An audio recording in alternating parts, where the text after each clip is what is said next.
আসসালামু আলাইকুম। কেমন আছেন সবাই? আশা করছি আপনারা সবাই অনেক অনেক ভালো আছেন, সুস্থ আছেন। আসলে আমি তেমন ভালো নেই কারণ আমার ছেলে একটু অসুস্থ। জ্বর এসেছে, ঠান্ডা। আর এই সিজনে তো প্রায় সব ছেলে-মেয়েদেরই প্রায় জ্বর ঠান্ডা হচ্ছে। আমার ছেলেরও প্রচন্ড ঠান্ডা জ্বর। তো সব মিলিয়ে আলহামদুলিল্লাহ এখন কাজ তো চালিয়ে যেতেই হবে। আর আমি অনেকদিন হলো নিজের ভয়েসে ভিডিও আপলোড দিতে পারছি না আপনাদের মাঝে। আমারও ভালো লাগছে না। আপনারা অনেক আমাকে কমেন্ট করেন, পার্সোনালি জিজ্ঞাসা করেন। তো আসলে অনেকটা ব্যস্ততাময় সময় গেছে এই ১-২ মাস। আমার পরীক্ষা ছিল, তারপর এই তো ছেলের অসুখ। তো সব মিলিয়ে সবকিছু এখন করে চালিয়ে যেতে হবে। তো যেহেতু আমি একটা YouTube প্ল্যাটফর্মে কাজ করি, আপনাদের মাঝে তো আমাকে আসতেই হবে যতই ব্যস্ত থাকি বা অসুবিধা থাকুক। তো অনেকদিন পর আজকে একটা রান্নার ভিডিও নিয়ে আপনাদের মাঝে চলে এসেছি। আশা করছি আপনাদের কাছে ভালো লাগবে। তো ভিডিওটা কথা বলতে বলতে কিন্তু অনেকটা দূর চলে গেছে। এখানে আমি বোয়াল মাছ নিয়েছি। সেই মাছগুলোকে আমি ২ পিঠই ভালোভাবে ভেজে নিবো। ১ পিঠ ভাজা হয়ে গেলে আমি আরেক পিঠ উঠিয়ে নিবো। এই মাছটা কিন্তু বেশি ভাজা লাগবে না। যেহেতু আমি আজকে এই বোয়াল মাছের ভর্তা রেসিপিটা করবো, তাই বেশি ভাজবো না, হালকা একটু ভেজে নিবো ২ পিসই ভালোভাবে। ২ পিঠটা কিন্তু ভালোভাবে ভেজে নিতে হবে না, হালকা ভেজে নিলেই হবে। তো এখনো পর্যন্ত যারা আমার এই ভিডিওতে সাথেই আছেন, আমার পাশে আছেন, ভিডিওটা দেখছেন, তারা প্লিজ একটা লাইক দিয়ে কমেন্ট করে দেবেন।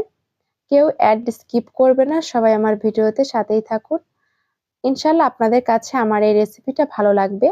যদি ভালো লেগে থাকে অবশ্যই আপনাদের বাসায় একদিন ট্রাই করবেন।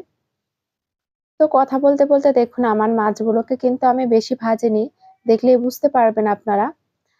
তো এখন আমি মাছগুলোকে কিন্তু উঠিয়ে নিচ্ছি। মাছগুলোকে উঠিয়ে নেওয়ার পর আমি ওই তেলেই আগে থেকে কেটে রাখা কিছু পেঁয়াজ ও মরিচ কুচি দিয়ে দিলাম। এখানে আমি পেঁয়াজের পরিমাণটা একটু বেশি রেখেছি।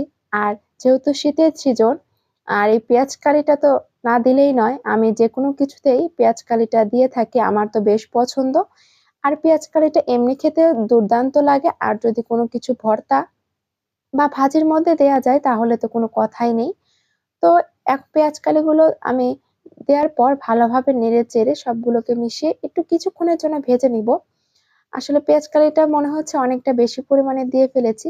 কিন্তু না, আসলে পেঁয়াজ কালিটা এটা অনেকটা নরম হয়ে যাবে। কিছুক্ষণ পর যদি ভাজা হয়, এটা নরম হয়ে যাবে। তো এদিকে আমি পেঁয়াজ কালিটা ভেজে নিব। আর ওদিকে আমায় এখন মাছটাকে আমি কাটা ছাড়িয়ে নিব। তো এখানে আ আপনাদের ভাইয়াই কিছু অংশ করেছে। আমি দুজনে মিলেই করেছি ভিডিওটা। যেহেতু ছেলেটা অসুস্থ, তাই আসলে ভিডিও করতে গেলে একা করতে গেলে আসলে হয় না। তো একসময় তার বাবার কোলে যাবে, আর একসময় আমার কোলে আসবে। এর জন্য আসলে পুরোপুরি একজন ভিডিও বানাতে পারছি না। নিতেও পারছি না। এর জন্য আপনাদের ভাইয়াও কিছু ক্লিপ কাজ করেছে, আমিও করেছি। তো আপনাদের ভাইয়া এখন মাছগুলো বেছে দিচ্ছে। মাছগুলো ভেজেওছে কিছু সময়, আমার ছেলে আমার কোলে ছিল। তো কি করবো, অনেকদিন হলো ভিডিও দেওয়া হয় না। আর ভিডিও আসলে আছে, কিন্তু আসলে এমন একটা পরিস্থিতির মধ্যে দিয়ে যাচ্ছি যে আসলে ভয়েসটাও দেওয়া হচ্ছে না। তো কি করার? আপনাদের মাঝে তো আমার ভিডিও আপলোড না করে ভালোই লাগে না। অনেকদিন হলো আপনাদের থেকে দূরে আছি, আমারও ভালো লাগছিল না। তাই ভাবলাম যে না, আজকে যতই অসুবিধা হোক আপনাদের মাঝে একটা ভিডিও আপলোড দেই। আর অনেকের ভিডিও আমি দেখতে পারছি না, কেউ কিছু মনে করবেন না। অনেকে লাইভেও জয়েন হতে পারছি না।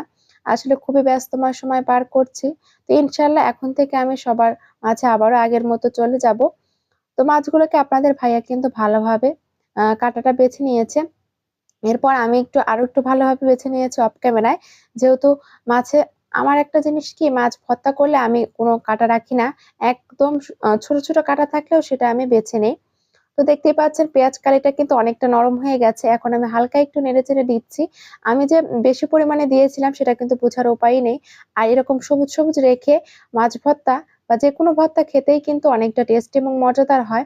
তো এরকমভাবে আপনারা অবশ্যই কিন্তু বাসায় একটা বার হলেও এই বোয়াল মাছ বা যেকোনো মাছে আপনারা ভর্তা খেতে পারেন। কিন্তু বোয়াল মাছ একবার হলেও এভাবে ভর্তা করে দেখবেন।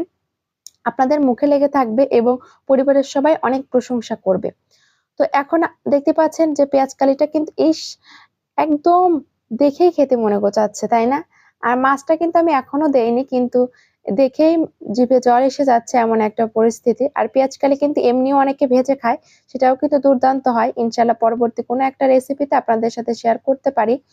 তো এখন আমি মাছগুলোকে ভালোভাবে কাটা ছাড়িয়ে নিয়েছি, অফ ক্যামেরায় নিয়েছি কিছুক্ষণ, অন ক্যামেরায় তো আপনাদের দেখিয়ে দিলাম। তো এখন আমি মাছগুলোকে ভালোভাবে পেঁয়াজ কালি এবং সমস্ত কিছুর সাথে মিশিয়ে নিবে। এটা একটু সময় সাপেক্ষ ধরে আপনাকে মিশাতে হবে। এটা এখন কিন্তু চুলার আঁচটা একটু মিডিয়াম রাখতে হবে। ভালোভাবে মিশিয়ে নিয়ে একটু ভাজা ভাজা করে নিতে হবে। আপনারা চাইলে এটা নরম নরমও খেতে পারেন বা একটু ঝরঝরে মচমচেও খেতে পারেন। আমার কাছে একটু মচমচে ভালো লাগে।